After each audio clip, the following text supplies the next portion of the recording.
The subway station didn't just go quiet, it went hollow.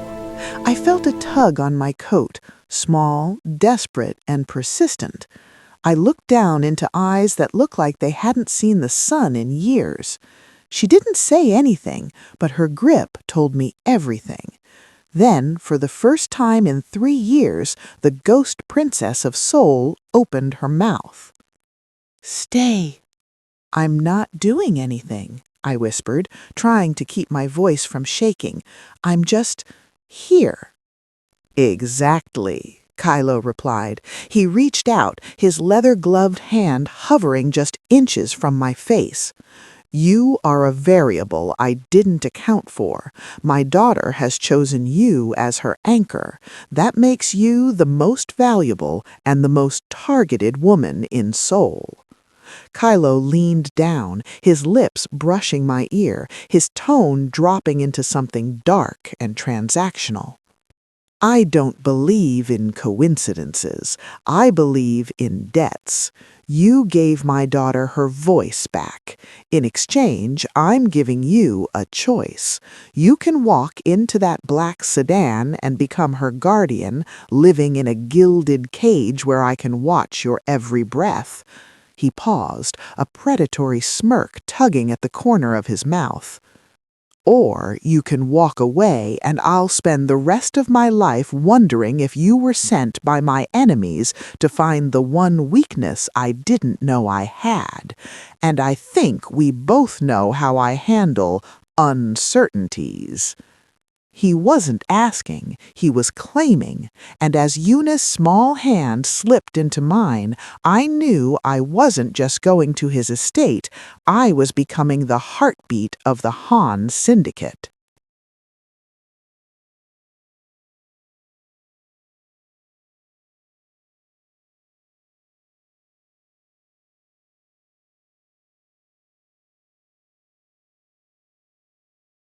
The sedan didn't just drive, it sliced through the rain-slicked streets of Seoul like a scalpel. Inside, the silence was heavy, broken only by the rhythmic click-clack of Yuna's small shoes against the floor mats. She hadn't let go of my hand since the station. His hand was cold when he opened the door for me, not the cold of the rain, but the cold of someone who has forgotten how to feel warmth. He's looking at me through the rearview mirror, not like a man looks at a woman, but like a jeweler looks at a diamond he thinks might be a fake. We pulled into the Han estate. It wasn't a house, it was a fortress of glass and cedar tucked into the hills of Bucharest. "This is your home now," Kylo said, his voice dropping an octave as we stepped into the grand foyer. "My staff has prepared the East Wing. You will not leave Yuna's side. You will eat what she eats. You will sleep where she sleeps." But as we walked down the long, minimalist corridor, Yuna's grip tightened until her knuckles turned white. She reached up and traced a pattern on my palm. It wasn't letters. It was a series of sharp, jagged lines. She's not just quiet, she's hiding in plain sight. This thread, it's a marker, a tripwire for something digital or physical. Someone in this house is watching her, and it isn't just her father. I looked up and caught Kylo watching us.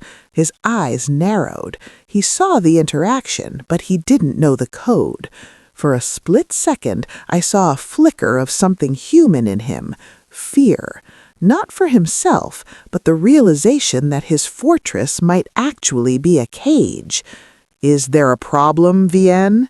he asked, stepping closer, his shadow looming over us. "No," I lied, my heart racing as I tucked Yuna's hand into my pocket, hiding the pattern she'd drawn. "She's just tired. The lights are a bit bright."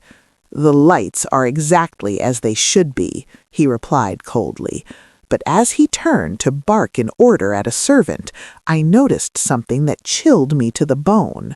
On the back of Kylo's neck, just below the collar of his bespoke shirt, was a faint red mark The east wing felt less like a bedroom and more like a high-end gallery. Everything was too white, too clean, and too loud in its silence. Kylo Han left us at the door with a final, chilling instruction. If she cries, I'll hear it. If you try to leave, the walls will know. As soon as the heavy oak door clicked shut, Yuna's demeanor shifted. She didn't head for the toys or the bed. She dragged me toward a massive floor-to-ceiling bookshelf. The air in here smells like lavender and ozone, the scent of high-grade security jamming. My phone is a paperwork now. I'm trapped in a fortress with a man who breaks bones for a living and a child who sees ghosts. But Yuna isn't acting like a victim. She's acting like a scout. She reached for a copy of Alice in Wonderland, a book that looked far too worn for this sterile room. She didn't open it. Instead, she pointed at the spines of the books surrounding it. They were arranged in a specific, recurring pattern of colors. The mystery subplot, the weekly replacement. "Yuna, did you do this?" I whispered. She shook her head and pointed to the vent in the ceiling. Then she did something that made my blood turn to ice. She pulled a small silver tray from under the bed. On it sat 3 identical glasses of water from 3 different days. One was clear, one had a faint oily sheen, the third had a tiny dead dragonfly at the bottom. She's sampling the house. She's testing it. I realized then that the staff I saw in the hallway, the ones Kylo said are the best in the business, have different faces every time I look out the door. The gardener from this morning isn't the one trimming the hedges now. Someone is rotating the staff to keep Kylo from noticing a pattern. Someone is infiltrating the Han estate, one new hire at a time. Suddenly, Yuna grabbed a crayon and scrawled a single word on the back of my hand. Watcher. She wasn't pointing at the security cameras. She was pointing at the heavy, ornate portrait of Kylo's late wife hanging above the fireplace. I walked over and touched the frame. It was warm. There's a server rack behind that painting, a hidden feed that isn't connected to Kylo's own security hub. Someone is bypass coding the boss's own home. He thinks he's the predator, but he's sitting in a spider web. A sharp knock at the door made us both jump. "Dinner is served, Miss Vianne," a muffled voice said. "The master is waiting." I looked at Yuna. She put a finger to her lips, then took the glass of water with the oily sheen and dumped it into a potted plant. As we walked toward the door, I noticed the plant's leaves were already. The dining hall was an arena of cold stone and razor-sharp tension. The syndicate board sat around a monolithic obsidian table, their faces as unreadable as the ledgers they controlled. At the head sat Kylo Han, looking every bit the iron-fisted ruler, while Yuna sat beside me, her small hand trembling under the tablecloth. The air is thick with the scent of expensive steak and betrayal. I can feel the watcher's presence. That hidden server behind the painting is feeding this live to someone. I look at the staff. The server pouring the tea isn't the one from an hour ago. He has a slight tremor in his thumb, just enough to be human, or just enough to be nervous about a murder. As the server approached Kylo, I saw it. A tiny, translucent droplet clung to the spout of the silver teapot. It wasn't water. It had that same oily sheen I saw in Yuna's room, the one that turned the plant black.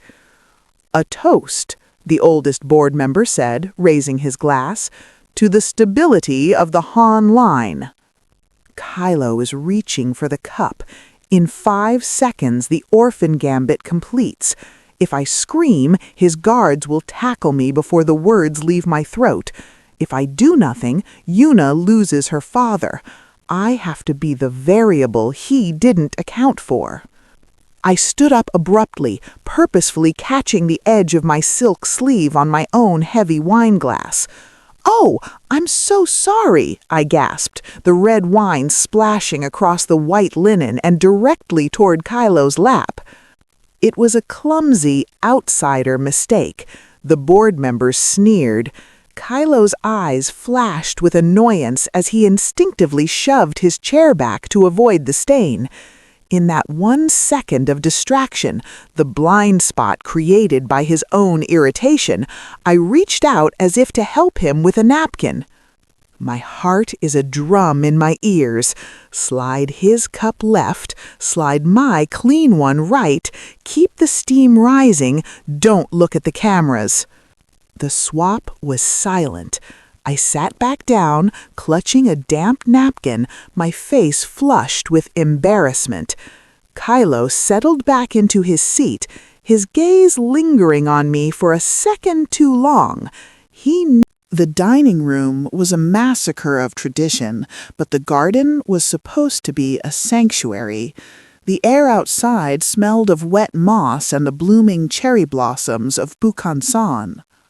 Kylo thinks the house is the battlefield. He's wrong. In the world I came from, the world I ran away from, you never strike the king in his throne room. You strike him in his heart. And his heart is currently sitting on a stone bench, drawing circles in the dirt with a stick. I looked at Yuna. She was staring at a line of red ants. Suddenly, the birds in the garden stopped singing. In the silence of a high-security estate, that silence is a scream. The secret past, the shadow instinct. A shadow moved behind the stone pagoda. I didn't think, I reacted. My hand shot out, grabbing Yuna by the waist and pulling her behind a massive granite lantern, just as a suppressed round chipped the stone where her head had been a second ago. I told Kylo I was a translator. I lied. You don't learn 4 languages fluently just to work in an office. You learn them to survive in the intelligence sectors of Eastern Europe. I haven't held a weapon in 5 years, but the way the air ripples before a gunshot, that's a language you never forget. "Stay small, Yuna. Don't breathe until I tell you," I whispered. 3 men in tactical gear emerged from the bamboo thicket. These weren't board members. They were professionals. They didn't have the Han family crest. They had a white lotus tattooed on their throats. "The girl comes with us, translator," the lead man said, his voice a gravelly rasp. "Step aside, and you might live to see tomorrow." I looked at the garden hose coiled near my feet and the heavy decorative iron shears resting on the gardener's cart. My mind began calculating, not words, but trajectories.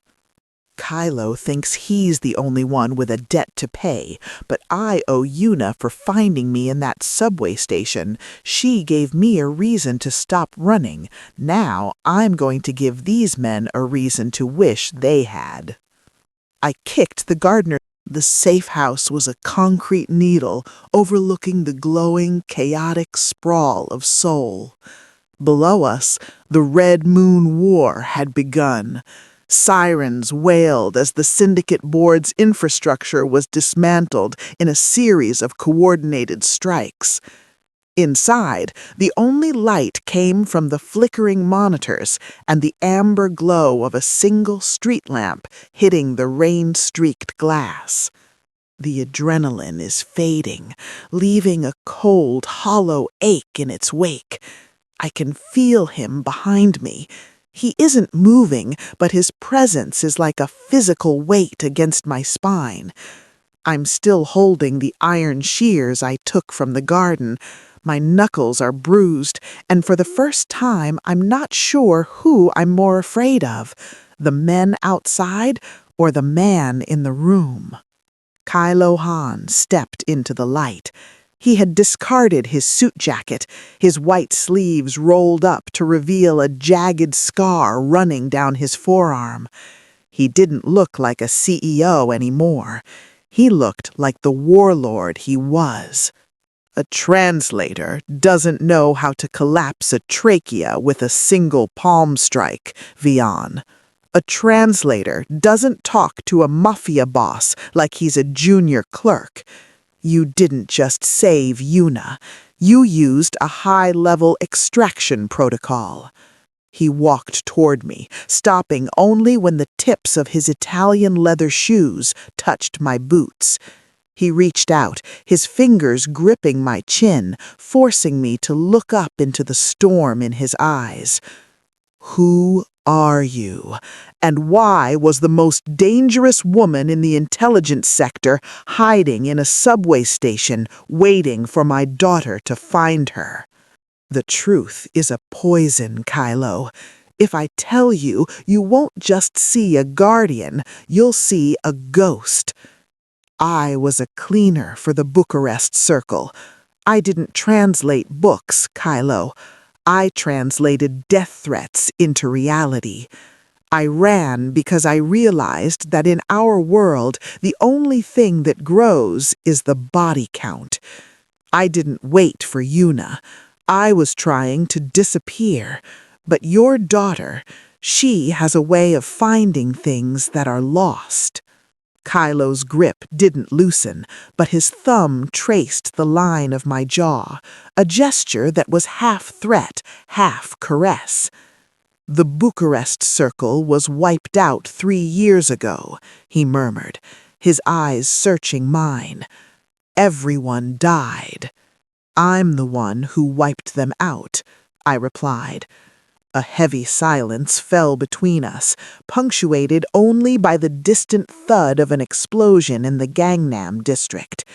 Kylo didn't pull away. The smell of the estate had changed.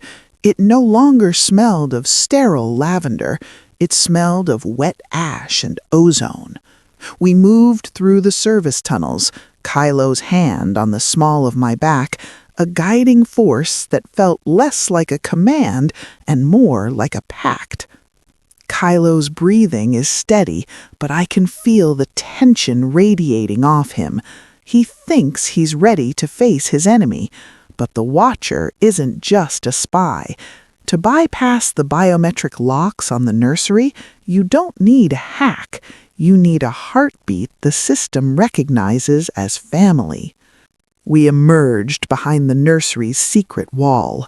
The room was dark, save for the glow of a single tablet on the floor. Yuna wasn't there. The bed was empty, the sheets tossed aside. "Where is she?" Kylo's voice was a jagged edge of ice. I looked at the tablet. It was looped to a camera feed, not of the house, but of the very room we were standing in. We were being watched in real time. Then the nursery door creaked open. A woman stepped in, holding Yuna's hand. It was Mrs. Min, the head housekeeper who had raised Kylo since he was a boy, the woman Yuna called Grandma in her silent gestures. I saw the way Yuna leaned into her. There was no fear, only a devastating blind trust. Mrs. Min wasn't dragging her, she was leading her into the dark.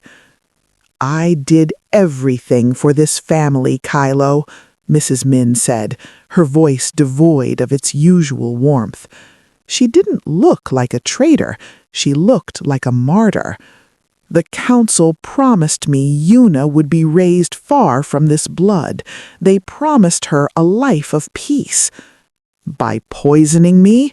Kylo stepped forward, his hand drifting toward the holster at his hip. "By letting mercenaries hunt her in the garden?" "A temporary fear for a lifetime of safety," she snapped. She held up a small detonator, the kind linked to the estate's gas lines.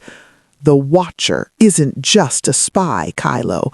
I am the conscience you cut out of your own heart." I can see it in Kylo's eyes, the hesitation. He can kill 1,000 soldiers, but he can't The air in the nursery was thick with the scent of betrayal and the sharp metallic tang of the detonator's battery. Kylo was frozen, a king paralyzed by the ghost of his own upbringing. If I kill her, I save Kylo's life, but I destroy Yuna's soul. She'll never speak again if she sees Grandma's blood on the floor. I have 3 seconds before Mrs. Min's thumb twitches. In Bucharest, we didn't just eliminate targets, we displaced them. I didn't raise the gun. Instead, I grabbed the heavy glass carafe from the nightstand and slammed it into the high-voltage outlet behind the bookshelf. The ghost tactic, the sensory overload. The room didn't just go dark, it erupted in a shower of blue sparks and a deafening electrical crack. In that microsecond of sensory blindness, I lunged. I didn't strike Mrs. Min's head. I struck the ulnar nerve in her wrist with a surgical precision. The detonator clattered to the floor. Before it could even bounce, I swept Yuna into my arms and kicked the device under the heavy oak dresser. "Kylo, the Watcher isn't just watching, they're coming!" I screamed. As if on cue, the floor-to-ceiling windows of the nursery shattered. Black-clad operatives descended on ropes from the roof. The Syndicate board wasn't waiting for the explosion anymore. They were launching a full-scale, clean sweep. "Move!" Kylo roared, his instinct finally snapping back into place. He grabbed Mrs. Min by the collar, not to kill her, but to drag her with us. She knows the board's extraction point. She's our only leverage. The high-speed chase. We didn't go for the garage. We went for the hidden Viper path, a narrow subterranean exit that led to a reinforced SUV hidden in the mountainside. Kylo took the wheel, his knuckles white as he slammed the vehicle into gear. Inside my head, I thought, the estate is burning behind us. Through the rear window, I see the lights of 4 tactical motorcycles weaving through the trees. They're gaining.